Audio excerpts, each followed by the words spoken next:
Herpetology is the study of herpetofauna, which is a really interesting group because they're actually pretty spread out evolutionarily, but it includes amphibians and reptiles.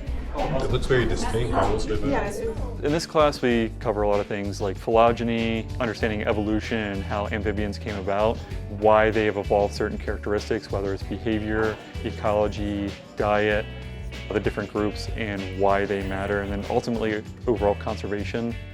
We were focusing on salamanders, so we learned about their body plan and how that can help function and serve them in the wild. So some are more aquatic or terrestrial, and they have different features to help them with that.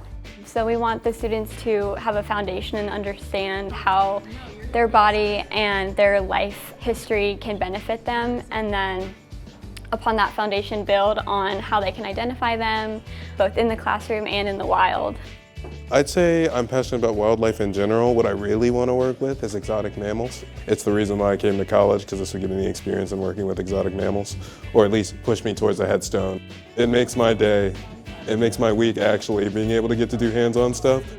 It's fun because I'm still relatively close to where they are now from where I'm at.